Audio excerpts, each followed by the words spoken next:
Why are some Facebook media buyers able to launch profitable campaign after profitable campaign while others are stuck in an A/B testing graveyard? In this video, I'll share 3 media buying skills that have completely changed the trajectory of my career and are the reason that I've been able to generate more than $13 million in revenue for my clients last year, including one particular skill that I believe will elevate your agency above your lead aggregating competitors. So let's start there.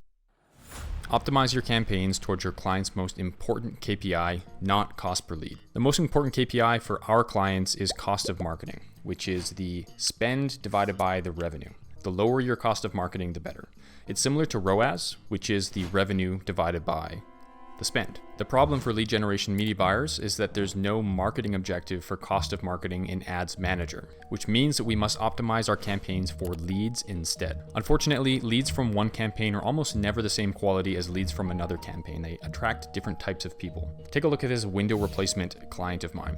You might think that this ad is actually the better one because it has a lower cost per lead, but it's actually this one that's better because it's producing more sales, revenue, and has a lower cost of marketing. By optimizing towards the correct KPI, I can confidently kill underperforming ads, scale up winners, and increase the account's profitability. And here's the thing, almost every single one of your competitors is optimizing their campaigns around cost per lead because that's all they know how to do. Some agencies even charge on a cost per lead basis for their business model. When this happens, the media buyer is incentivized to generate the lowest possible cost per lead, despite their best intentions to help the client be profitable. But by optimizing towards cost of marketing, my incentives are aligned with my client's incentives, which means I'm much more likely to do what's necessary to achieve a mutual goal. To do this, create a master database of your leads and match them with leads in your client's CRM. Ta-da! You can now measure cost of marketing, revenue, and all sorts of other useful metrics for every single one of your ads.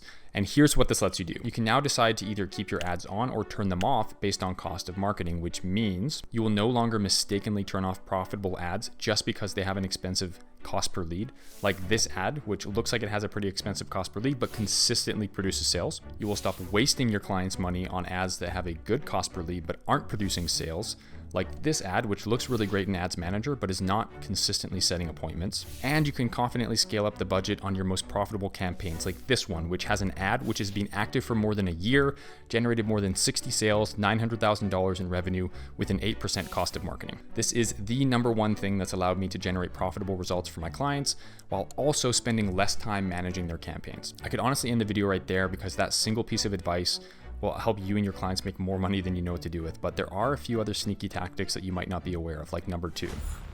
Prioritize vertical scaling over horizontal scaling. Vertical scaling is when you increase the budget of existing campaigns in your account. So you've got fewer campaigns in your account, but they all have higher budgets. Horizontal scaling is when you increase the budget by launching new campaigns or duplicate existing campaigns. And here's why this matters. When you launch new campaigns, there's a 7 to 14 day period where Meta will waste ad spend as it learns which ads and ad sets perform best. We call this the learning period, and it's unavoidable. There's also a learning period where you need to discover which ads are producing appointments, demos, and sales. That takes time. A new campaign might have a profitable ad or two, but the remaining ads will consume ad spend and increase the cost of marketing overall for that campaign and also for your account as a whole. This is the problem we're trying to avoid. But alternatively, you can increase spend in your account by adding budget to existing campaigns that are already optimized and profitable, increasing the efficiency of your new ad spend. Here's some math to illustrate this point. So campaign A spends $10,000 per month and achieves a 13% cost of marketing. An amazing result. You launch campaign B with 8 ads. 1 of them is profitable and 7 are not. It has a 65% cost of marketing in month 1 and causes the entire account's cost of marketing to increase to 21%, which is above our target of 15%.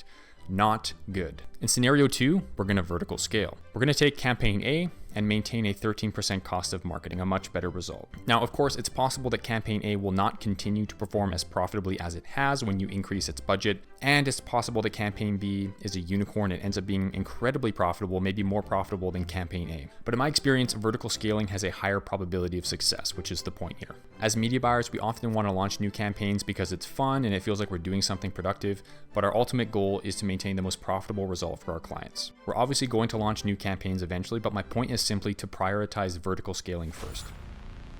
Test copywriting and creatives independently. Set up your campaigns so you can methodically test copy and creative separate from one another, Otherwise, you'll have a hard time learning what your audience is responding best to. For example, this campaign has 4 ad copies and 4 creatives, and one of those ads is starting to take off. So what have we learned? We've learned that either copy 1 or creative 1 are resonating with our audience, but we're not sure which one it is. We've also learned that copy 2, 3, and 4 or creative 2, 3, and 4 are not resonating with the audience, but it's not clear which one it is. So we'll need to do more testing to validate that.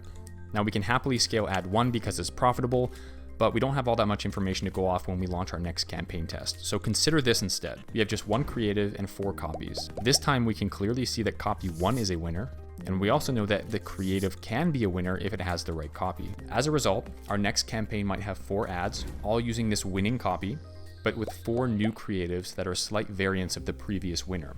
Maybe a new hook, different voiceover, different music, different before and after photos, etc. This campaign may or may not work, but it has a higher probability of success because we're using proven winners from our previous tests. But here's the thing. It's possible that none of your ads will capture your audience's attention or produce sales, which is why you should watch this video to watch a very simple but powerful copywriting framework.